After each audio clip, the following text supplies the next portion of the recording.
విజయవాడ ప్రభుత్వాసుపత్రిలో అర్ధరాత్రి జగన్ కు ట్రీట్మెంట్ చేశారు. 35 నిమిషాల పాటు జగన్ కు చికిత్స అందించారు వైద్యులు. ఎడమ కనుబొమ్మ పైన 1 సెంటీమీటర్ లోతు గాయం అయ్యింది. గాయాన్ని క్లీన్ చేసి 3 కుట్లు వేశారు వైద్యులు. వాపు ఎక్కువగా ఉందని చెప్పారు జీజీహెచ్ డాక్టర్లు. 4 రోజుల పాటు ఈ వాపు ఉంటుంది అంటున్నారు వైద్యులు.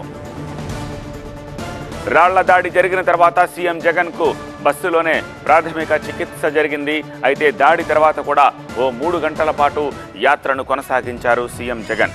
రాత్రి 11 గంటల సమయంలో కేసరపల్లి క్యాంపుకు చేరుకున్న సీఎం జగన్ 25 నిమిషాల తర్వాత విజయవాడ ప్రభుత్వాసుపత్రికి వెళ్లారు. జగన్ వెంట ఆయన సతీమణి భారతి కూడా ఆసుపత్రికి వచ్చారు.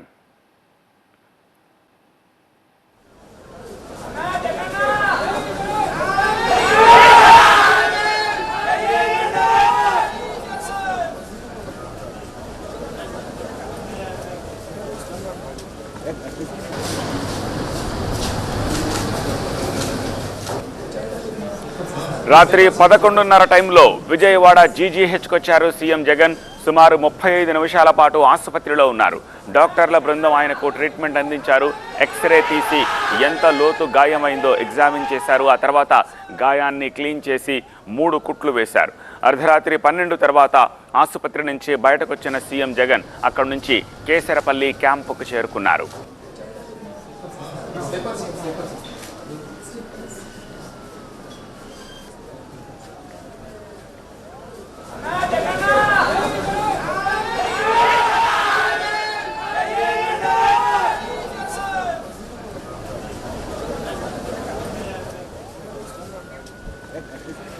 జగన్ నుదిటిపై వాపు ఎక్కువగా ఉందన్నారు విజయవాడ జీజీహెచ్ వైద్యులు.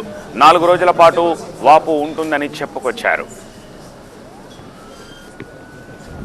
నుదురి మీద గాయం అయిందండి. ఆ గాయాన్ని శుభ్రం చేసి సరి చేసామండి, రిపేర్ చేసి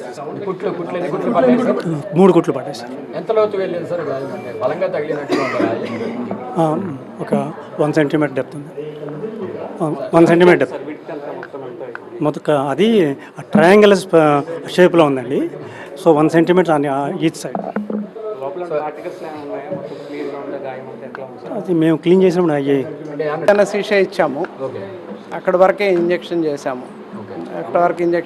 3 కుట్లు పడ్డాయి. డీప్ డెప్త్ డాక్టర్ గారు చెప్పారు కదా, వాపు ఉంది కనుబొమ్మ పైన ఎడం పక్కన.